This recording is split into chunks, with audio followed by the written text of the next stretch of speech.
اعوذ باللہ من الشیطان الرجیم بسم اللہ الرحمن الرحیم الحمدللہ رب العالمین الرحمن الرحیم مالک یوم الدین ایاک نعبد و ایاک نستعین اہدنا الصراط المستقیم صراط الذین انعمت علیہم غیر المغضوب علیہم ولا الضالین اعوذ باللہ من الشیطان الرجیم قل هو اللہ احد اللہ الصمد لم یلد ولم یولد ولم یکن له کفوا احد صدق اللہ علی العظیم۔ السلام علیکم معزز خواتین و حضرات، ہمارے یوٹیوب چینل اسلامک ہسٹری کی جانب سے آپ کی خدمت میں یہ ویڈیو پیش کی جا رہی ہے۔ اس ویڈیو کا عنوان ہے شان حضرت ابوبکر صدیق رضی اللہ تعالیٰ عنہ خاندان نبی صلی اللہ علیہ وسلم کی روشنی میں۔ تو حضرت ابوبکر صدیق رضی اللہ تعالیٰ عنہ کے بارے میں جو خاندان نبی صلی اللہ علیہ وسلم کے افراد ہیں، انہوں نے جو روایت بیان کی ہیں ان کا اس میں تذکرہ کیا جائے گا، اور اس سے آپ کو انشاءاللہ اندازہ ہوگا کہ صحابہ کرام رضوان اللہ تعالیٰ علیہم اجمعین اور خاندان نبی صلی اللہ علیہ وسلم کے درمیان کس قسم کی عزت اور ایک دوسرے کا احترام اور ایک دوسرے کے لیے کتنے اچھے الفاظ تھے، اور کسی قسم کا نہ کوئی آپس میں رنجش تھی، نہ آپس میں کوئی بغض و عناد تھا۔ تو ہم شروع کرتے ہیں اس کو۔ تو سب سے پہلے ابن عساکر نے حضرت علی رضی اللہ تعالیٰ سے روایت کی ہے کہ آپ ایک روز حضرت ابوبکر صدیق کے پاس سے گزرے، اور حضرت ابوبکر صدیق رضی اللہ تعالیٰ عنہ چونکہ ایک کپڑا اوڑھے ہوئے تھے، آپ نے حضرت ابوبکر صدیق کو دیکھ کر فرمایا کہ کوئی نامہ اعمال والا جو اللہ سے ملاقات کرے گا میرے نزدیک اس کپڑے اوڑھے ہوئے شخص سے زیادہ محبوب نہیں۔ طبرانی نے اوسط میں بیان کیا ہے کہ حضرت علی رضی اللہ تعالیٰ عنہ نے فرمایا کہ قسم ہے مجھے اس ذات پاک کی جس کے قبضے میں میری جان ہے، ہم نے کبھی نیک کام میں سبقت کی ہے تو حضرت ابوبکر صدیق رضی اللہ تعالیٰ عنہ کو اس کام میں اس سے پہلے پایا ہے۔ طبرانی نے اوسط میں جحیفہ کی معرفت حضرت علی رضی اللہ تعالیٰ عنہ کا قول نقل کیا ہے کہ رسول صلی اللہ علیہ وسلم کے بعد مجھے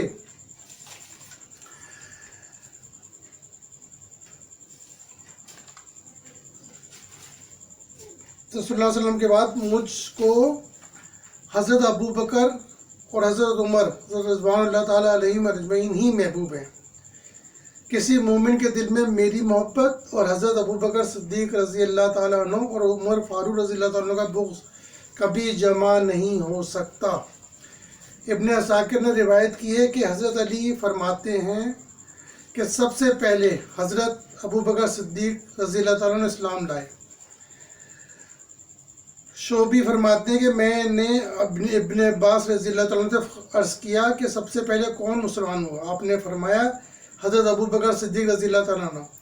اور کیا تو نے حسان کے یہ اشعار نہیں سنے؟ جب تو کسی نیک آدمی کا رنج و علم یاد کرے تو حضرت ابوبکر صدیق رضی اللہ تعالیٰ عنہ کے کاموں کو بھی یاد رکھنا۔ آپ دنیا میں سب سے بہتر، پرہیزگار، عادل اور وفادار تھے۔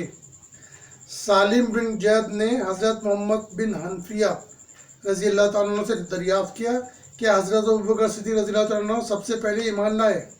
آپ نے فرمایا نہیں۔ عرض کیا تو پھر حضرت ابوبکر صدیق رضی اللہ تعالیٰ عنہ کیوں اس قدر مشہور ہو گئے کہ ان کے سوا کسی کا ذکر ہی نہیں ہوتا؟ آپ نے فرمایا اس لیے کہ جس وقت سے حضرت ابوبکر صدیق رضی اللہ عنہ مسلمان ہوئے ہیں، مرتے دم تک تمام مسلمانوں میں افضل رہے۔ روایت ہے ابن ابی شیبہ کی۔ جنگ بدر میں حضرت ابوبکر صدیق اور حضرت علی رضی اللہ تعالیٰ عنہ سے رسول اللہ صلی اللہ علیہ وسلم نے فرمایا تم میں سے ایک کی مدد جبرائیل کرتے ہیں اور ایک کی میکائیل علیہ السلام۔ ابن عساکر حضرت علی رضی اللہ تعالیٰ عنہ سے روایت کرتے ہیں کہ جس وقت حضرت ابوبکر صدیق رضی اللہ تعالیٰ عنہ اسلام لائے آپ نے اسلام کو ظاہر فرمایا اور لوگوں کو بھی اللہ اس کے رسول صلی اللہ علیہ وسلم کی طرف دعوت دی۔ ابن عساکر حضرت عباس رضی اللہ تعالیٰ عنہ سے روایت کرتے ہیں کہ نبی صلی اللہ علیہ وسلم نے فرمایا کہ میرے اوپر ابو بکر رضی اللہ تعالیٰ عنہ سے بڑھ کر کسی کے احسان نہیں ہیں۔ انہوں نے اپنی جان سے میری غمخواری کی اور مال سے مدد کی اور اپنی بیٹی سے میرا نکاح کر دیا۔ محمد بن علی بن ابی طالب رضی اللہ تعالیٰ عنہ فرماتے ہیں کہ میں نے اپنے والد ماجد حضرت علی کرم اللہ وجہ سے دریافت کیا کہ نبی صلی اللہ علیہ وسلم کے بعد کون افضل ہے؟ آپ نے فرمایا کہ حضرت ابوبکر صدیق رضی اللہ تعالیٰ عنہ ہیں۔ میں نے کہا ان کے بعد؟ فرمایا عمر رضی اللہ تعالیٰ عنہ ہیں۔ ان کے بعد حضرت عثمان کا نام لیتے ہوئے ڈرا اور عرض کیا کہ پھر آپ افضل ہیں؟ آپ نے فرمایا کہ میری کیا ہستی، میں تو ایک معمولی مسلمان ہوں۔ بخاری۔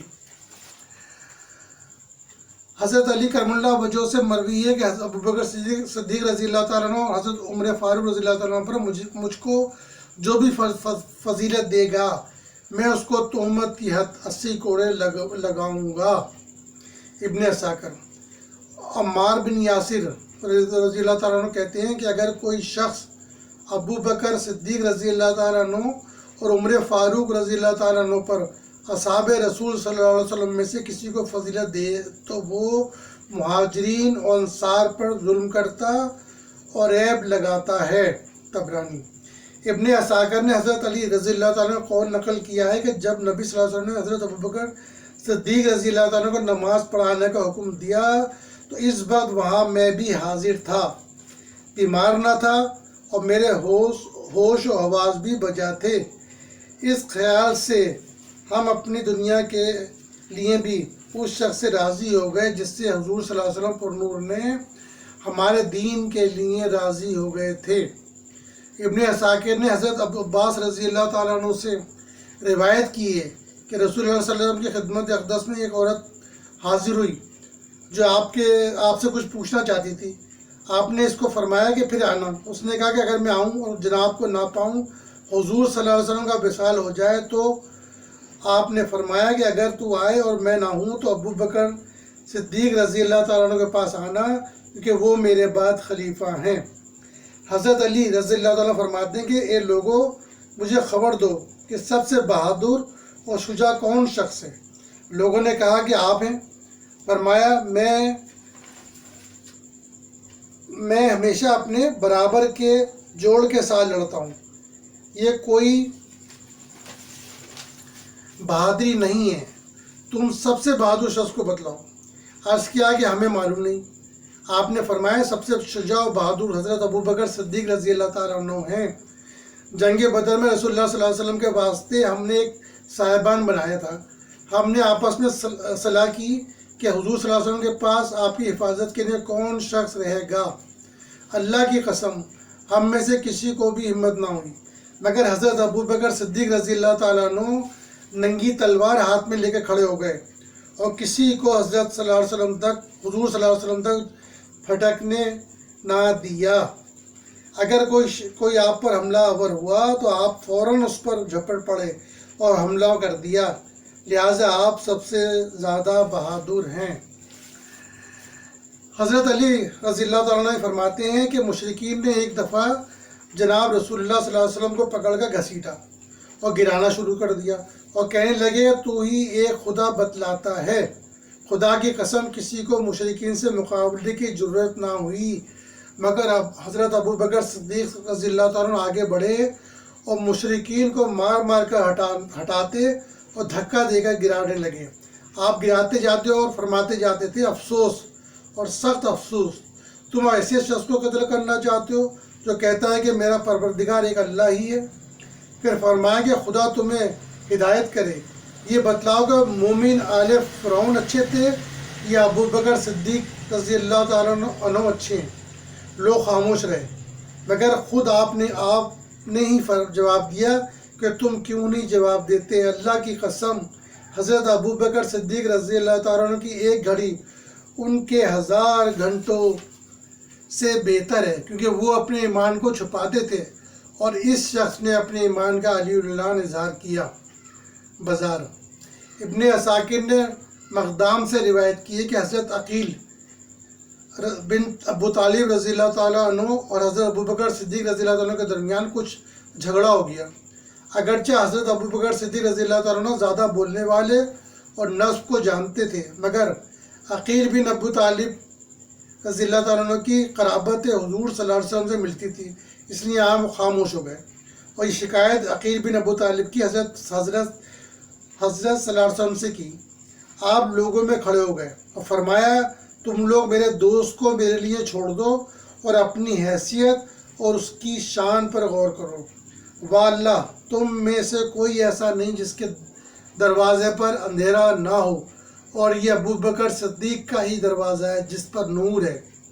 قسم ہے خدا کی، تم سب نے مجھے جھوٹا کہا اور ابو بکر صدیق رضی اللہ تعالیٰ عنہ نے میری تصدیق کی۔ تم نے میرے ساتھ بخل کیا، لیکن ابو بکر صدیق رضی اللہ تعالیٰ نے مجھ پر خرچ کیا۔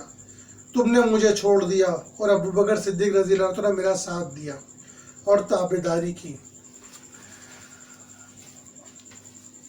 حضرت ابو بکر صدیق رضی اللہ تعالیٰ عنہ اور خاندان نبی سے حضرت علی کرم اللہ وجہ اور جو دوسرے اصحاب ہیں ان کے جو روایت ہیں وہ آپ کی خدمت میں پیش کی گئی۔ آپ نے دیکھا ہوگا کہ تمام روایت سے ظاہر ہے کہ کسی قسم کی آپس میں اگر دل میں کوئی بات ہوتی ہے تو زبان پہ ضرور آتی ہے، لیکن جو الفاظ استعمال کیے گئے ہیں، جو عزت احترام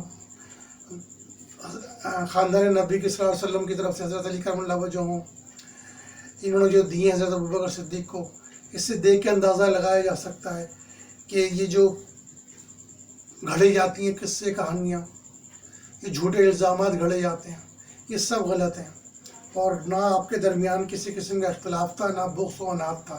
اور یہی وجہ ہے کہ آپ پوری تاریخ اٹھا کے دیکھ لیں کہ حضرت علی کرم اللہ وجہ کی کوئی روایت، حضرت امام حسین رضی اللہ تعالیٰ نے کوئی روایت، یا اور بھی جو امام تھے ان کی کسی کی روایت آپ کو نہیں ملے گی ان کے بارے میں۔ اگر جو کچھ ملے گی بھی تو وہ اس کتاب سے ملے گی جس کا دنیا میں وجود ہی نہیں ہے۔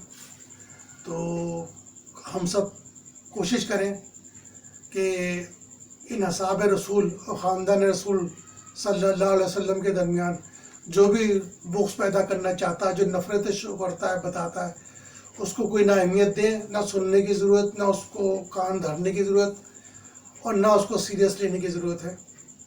ان کا اپنا مقصد ہے اور ہمارا اپنا مقصد۔ ہمارا مقصد صرف اور صرف آپس میں اتحاد، پیار و محبت ہے، اور اسلام کا بول بالا اور صحابہ اور اصحاب رسول صلی اللہ علیہ وسلم اور اہل بیت اور خاندان نبی صلی اللہ علیہ وسلم کے لیے ان لوگوں نے جو اسلام کی لیے خدمت کی ہے، ان سب کے لیے، ان سب کو ہم خراج تحسین پیش کرتے ہیں، اور ہم انشاءاللہ تعالی ان کے درمیان جو بھی بغض و عناد پیدا کرنا چاہتے ہیں ان کو کامیاب نہیں ہونے دیں گے انشاءاللہ تعالی۔ السلام علیکم ورحمۃ اللہ وبرکاتہ۔